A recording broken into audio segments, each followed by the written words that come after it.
अपने पसंदीदा सीरियल के न्यू अपडेट देखने के लिए हमारे चैनल को सब्सक्राइब करें। आज के एपिसोड की शुरुआत में सभी नील और तेजस्विनी का इंतजार कर रहे होते हैं। इसके बाद नील और तेजस्विनी वहां आते हैं। अमृता तेजू की तारीफ करती है और उससे पूछती है कि क्या तुम गृह प्रवेश के तमाशे से दुखी हो। नंदिनी कहती है कि दुखी तो होंगी ही, भला ऐसे किसी का गृह प्रवेश होता है क्या। प्राची तेजू को अपना मूड ठीक करने के लिए कहती है। तभी ऋतुराज ताना मारता है कि तेजू के आने से सब खुश नहीं है। लीना मौसी ने खुद को कमरे में बंद कर लिया है। अमृता ऋतुराज को नजरअंदाज करने के लिए कहती है। वह कहती है कि समय के साथ वह भी इस शादी को स्वीकार कर लेंगी। इसके बाद नील और तेजू रस्म के लिए आते हैं। अमृता उन्हें बैठने के लिए कहती है। वे दोनों बैठते हैं।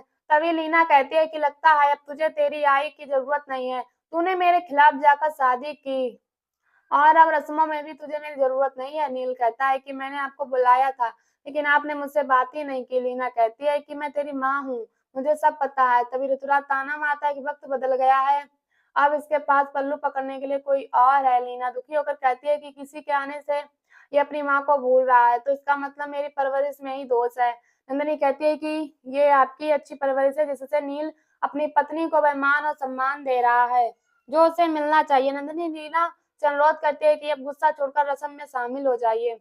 नीला कहती है कि तुम क्या चाहती हो कि मैं अपने बेटे की बर्बादी के जश्न में शामिल हो जाऊं और कुछ नहीं बोलूं। ऋतुराज कहता है कि अब आप क्या कर सकती हैं, आपका बेटा तो खुद बर्बाद होना चाहता है। इसके बाद तेजू लीना से कहती है कि आपको ऐसा क्यों लगता है कि आपके बेटे की जिंदगी बर्बाद हो रही है। नील ने खुद मुझसे शादी की है, मुझे तो यह शादी करनी ही नहीं थी लेकिन मैं तो लड़की हूँ, लड़कियों के परिवार में कोई नहीं सुनता। लड़कियों को हमेशा परिवार की खुशियों को अपनी खुशियों से ऊपर रखना पड़ता है। तेजू लीना से पूछती है कि आप भी तो औरत हैं क्या, आप मेरी मजबूरी नहीं समझ सकती। लीना कहती है कि तुमने कोई मजबूरी में शादी नहीं की है, एक औरत मजबूरी समझ सकती है तो ड्रामेबाजी भी समझ सकती है। मेरे सामने यह मजबूरी का नाटक मत करो। अमृता कहते हैं कि अब क्या करना है, रस्म करनी है या नहीं। मैं बार बार तेजू का अपमान होते हुए नहीं दे सकती। रीना अमृता से कहती है कि क्या तुम मेरे बेटे के साथ गलत होता हुआ देख सकती हो। अमृता पूछती है कि हमें बताइए कि क्या गलत हो रहा है, जो हुआ उसमें क्या गलत है। अमृता भूषण से पूछती है कि अब क्या करना है। भूषण साहब कहता है कि शादी हुई है तो सारी रस्में भी होंगी, अब मुझे कोई तमाशा नहीं चाहिए। ऋतुराज टोकता है लेकिन भूषण उसे डांटकर चुप करा देता है और अमृता में रस्म शुरू करने के लिए कहता है। अमृता नील और तेजू को बैठने के लिए कहती है और रस्म शुरू करती है। नील नीला की तरफ देखता है और लीना दुखी होकर उसे देखती रहती है। अमृता रस्म विधि के अनुसार रही होती है। सभी नील और तेजू को हल्दी लगाते हैं और नील के साथ मजाक करते हैं। खड़े होते समय नील और तेजू के सिर आपस में टकरा जाते हैं तो नंदिनी कहती है कि एक बार सिर टकराए तो झगड़ा होता है, इसलिए फिर से सिर टकराओ। नील और तेजू आपस से टकराते हैं, वह देखकर ऋतुराज जलता है। इसके बाद अमृता बताती है कि 5 सुहागन औरतें तुम्हें स्नान कराएंगी। यश नील को शर्माने के लिए मना करता है और तेजू के पास जाने के लिए कहता है। अभय नील को तेजू की ओर धक्का देता है और उसे तेजू का हाथ पकड़ने के लिए कहता है। नील असहज होते हुए तेजू का हाथ पकड़ता है। सभी खुश होते हैं लेकिन लीना नाराज होती है। अमृता औरतों को बुलाती है और लीना से पूछती है कि क्या वह भी इस रस्म में शामिल होगी। लीना गुस्से में मुंह फेर लेती है। इसके बाद रस्म शुरू होती है और औरतें मिलकर नील और तेजू पर पानी डालती हैं, उन्हें बैठाकर स्नान करवाती हैं। इसके बाद अमृता अगली रस्म के बारे में नील को बताती है कि तुम्हें यह नारियल का टुकड़ा अपने मुंह में पकड़ना है और इसे तेजस्विनी बिना हाथ में पकड़े खाएगी। नील तेजू से कहता है कि अगर आप कंफर्टेबल नहीं है तो ये रस्म नहीं करेंगे। अभय मजाक में कहता है कि रस्म तो करनी पड़ेगी। ऋतुराज कहता है कि ये कोई रस्म थोड़ी है, ये तो बस एक गेम है। अमृता कहती है कि ये कोई गेम नहीं है, रस्म में कुछ सीख छुपी होती है, जैसे इस रस्म में पति पत्नी के लिए प्रेम छुपा है। यह सब प्राची कहते हैं कि यह रस्म तो जरूर होगी और उसमें हम नील की भी नहीं सुनेंगे। नील कहता है कि अगर तेजस्वी इसके लिए सहमत होगी तभी मैं यह रस्म करूंगा। प्राची कहती है कि उन्होंने तो मना भी नहीं किया है, मतलब यह सहमत है। इसके बाद रस्म शुरू होती है और नील नारियल का टुकड़ा अपने मुंह में पकड़ता है। दोनों पास आते हैं और तेजू वह टुकड़ा खाने लगती है। तभी अभय प्राची नील और तेजू को पीछे कर देते हैं। वह नील से मजाक में कहता है कि थोड़ी मेहनत तेजस्वी को भी करने दे। इसके बाद वे फिर से कोशिश करते हैं लेकिन सभी उनके साथ मजाक करते हैं। उनकी मस्ती मजाक देखकर सभी खुश होते हैं लेकिन लीना और ऋतुराज नाराज होते हैं। आखिरकार तेजू नील के मुंह से नारियल का टुकड़ा खाकर इस रस्म को पूरा करती है।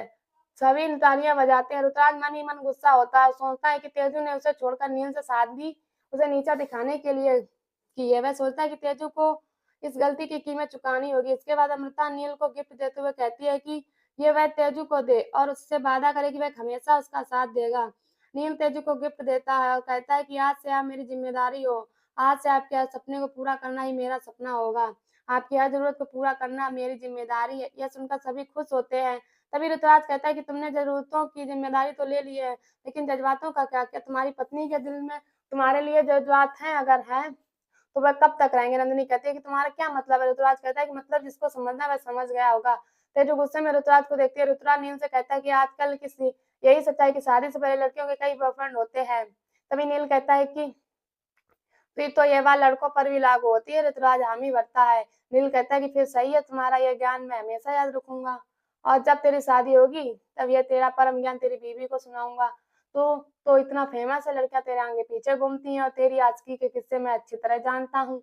तो जब तेरी शादी होगी तब मैं सब कुछ तेरी बीवी को बता दूंगा। ऋतुराज चुप हो जाता है। इसके बाद वह नील से कहता है कि ठीक है, एक काम करते हैं, हम मिलकर मेरी सारी एक्स गर्लफ्रेंड की लिस्ट बनाते हैं। मैं तुझे सबके बारे में विस्तार से बताऊंगा और खासकर लास्ट वाली के बारे में बताऊंगा। यह सुनकर तेजू हैरान होती है। ऋतुराज तेजू पर ताना मारते हुए कहता है कि तेजस्विनी और मैं दोनों सिंगर हैं, इसीलिए तुम्हारी बातें तो इस पर लागू होती हैं। तभी जीतू ऋतुराज को फटकार लगाता है और तेजू से कहता है कि ऋतुराज की बातों पर ध्यान ना दे। इसके बाद अमृता तेजू से नील के पैर छूकर आशीर्वाद लेने के लिए कहती है। तेजू हैरान होती है। नंदिनी कहती है कि रसम समझकर पैर छू लो। तभी लीना कहती है कि आप लोग इतनी रिक्वेस्ट क्यों कर रहे हो, इसे तो नील के पैर जरूर छूने चाहिए क्योंकि इसे नील जैसा अच्छा पति मिला है। इसके बाद अमृता तेजू से पूछती है कि वह नील के पैर छुएगी या नहीं। नंदिनी भी तेजू को समझाती है। आखिरकार तेजू नील के पैर छूती है। नंदिनी नील को अच्छा सा आशीर्वाद देने के लिए कहती है। तभी लीना ताना मारती है कि इसे यह आशीर्वाद दे कि यह तुझे तेरी माँ से दूर करने में कामयाब हो। यह सुनकर तेजू हैरान होती है। नील तेजू को आशीर्वाद देते हुए कहता है कि आपका हर सपना पूरा हो और यह शादी आपके सपनों के बीच में ना आए। इसके बाद नंदिनी नील और तेजू को आराम करने के लिए कहती है क्योंकि अगले दिन उन्हें गोदिन की रस्म भी करनी है। तभी ऋतुराज कहता है कि इन्हें यह तो पता होगा कि गोदिन की रस्म में पहले ये दोनों एक साथ नहीं सो सकते। नील तेजू से कहता है कि वह उसके कमरे में सो जाए और वह यश के कमरे में सो जाएगा। तेजू चली जाती है और इसी के साथ एपिसोड खत्म हो जाता है। अगले एपिसोड में देखने को मिलेगा कि ऋतुराज तेजू से कहता है कि तुमने पैसों के लिए मेरे भाई से शादी कर ली। तेजू कहते हैं कि हम रिलेशनशिप में थे, इसीलिए मैं तुमसे शादी करना चाहती थी। नील ये सब सुन लेता है। ऋतुराज तेजू को धमकी देता है कि वह उसका सिंगर बनने का सपना कभी पूरा नहीं होने देगा। नील यह देखकर चौंक जाता है। आज का एपिसोड आपको कैसा लगा हमें कमेंट में जरूर बताएं।